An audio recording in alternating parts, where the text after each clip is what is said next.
You're about to see trading based on the positioning of other people, what their behaviors and actions are, and how to navigate them. To set the scene, the game plan is for price to move up given an underlying shift higher in relative value.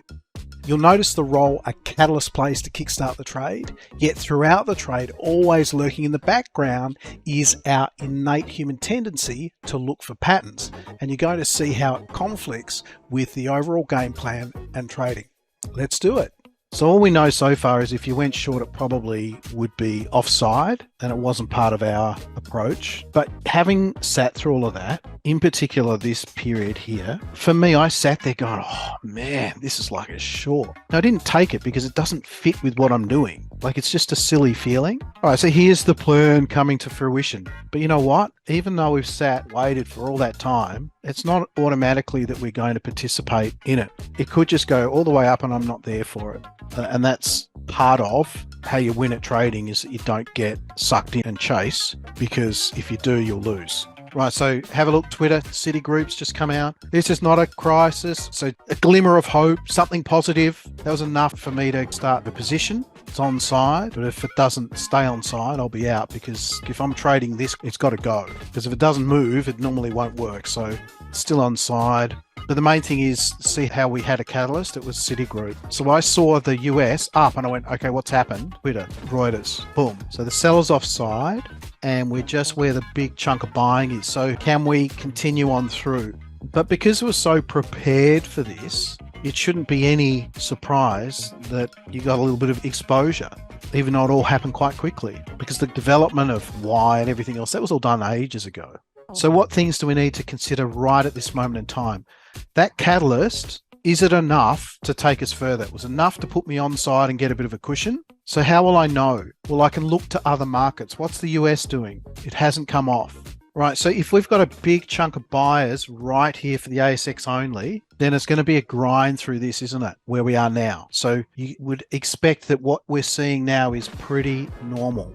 Now, I'd love if we weren't at expansion, but that's not what I've been given. So I have to take money up here. I just have to, because there's nothing worse, is there, than knowing that you should take money and then thinking, well, it wasn't enough, and then not ending up with anything. Whereas if you think it through, if you do what you're supposed to do, it actually doesn't matter if the market goes up further or whatever. You can leave a partial runner, that's fine. But just seeing yourself being rewarded for sticking with process just removes mental anguish that you don't need to deal with. We are not all systems screaming ahead here because of all the buying up here, and we're expanded. Look at the selling coming in at expansion.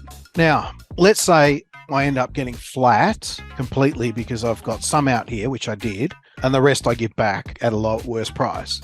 That's not the end of the deal, is it? The idea might pay several times. It's a really important thing. You might get multiple goes at the same idea. Don't cut yourself short by going, oh, it's over, and then nicking off. So the US is continuing to climb. So while I've got that there, I know that this catalyst is still impacting the market. So while it remains impacting the market, I'm just using the US as my barometer, that's why I've still got some on. I've taken some off because that's the prudent thing to do. This is not the type of behavior that I want to add in. There are times when it's the right time to go full steam ahead adding, and there are other times when it's not. And you just want to get really good at surrendering to that. Like just, okay, that's how it is, instead of trying to fight it and want the big payout. Isn't expansion amazing? What's something else important? I didn't get in at the bottom of the move down here. That's not trading. That's winning the lotto ticket doing that. And for every ticket that wins, how many don't? So this is an example of trading and not struggling. What was uncomfortable? Like I went in and just went on side. Like you don't need to be a martyr to trade. The fable that comes to mind is the tortoise and the hare. The tortoise wins because he can keep going and going and going. So you want a non-burnout trading approach. There's plenty of people who come to trading and it's not sustainable. US is continuing to push up slowly. We're slowly moving up because we've got to grind it out with all this long inventory. So we watched a lot of selling coming in. You can just see it in the distribution here at 43.5. So they're on side.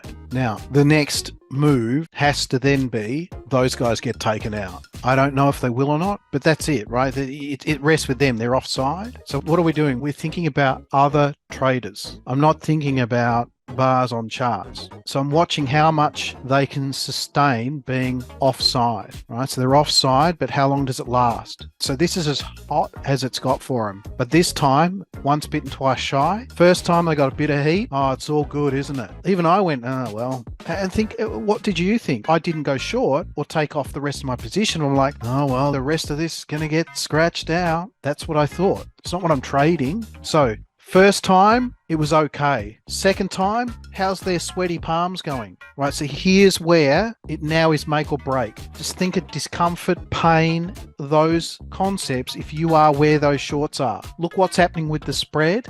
I don't know if it's going to come off, but now I can clearly see where if you're going to put these guys down, it's going to happen this time round. Not the first time. You want to make them feel like they got away with it the first time. So they're hanging in by a whisker, aren't they? They're like holding on. It still hasn't gone super bad for them. But the longer they sit here like this, okay, like it's either got to tear them apart or they're going to win. So I'm now trying to get a gauge of who wins right now. So what things do you want to be seeing? You want to be seeing if anyone hits the bid, do they get taken offside? Which happens. So it started with a 10 lot, then it went to 12 and then 16. Did you see it? All right, so now the press is on. It's a grind up here with all that inventory that's still there. I'm not seeing those sellers bail yet. It hasn't happened. I've seen new sellers come to the party other than this little bit here. So their pain and discomfort's increased, but maybe they'll get away with it. I don't know. Right, so here's the next wave of sellers. Getting hard now, isn't it, for us? It was easy if it was just that group below, but now we've got another lot hitting it as well. So it just got complicated because now we're dealing with two groups of sellers, these newies and the ones from before. Where's my edge going to just vanish now? Like, where am I not going to be able to keep up? I mean, I can see what's going on. There's new sellers and I've got an old group that are being protected by this new group. So the new group are offside. That's good, isn't it? That makes life so much easier now. They're all offside. Okay, now my trade's easy. As soon as that second group go back onside, I'm out. Otherwise, I'm looking at getting out front, running the transition. Any struggle, discomfort with this trade? No. Why else do I want to get out? Look at the US. It's run out of steam. Transition, bang, boom, out, big cover. That's it.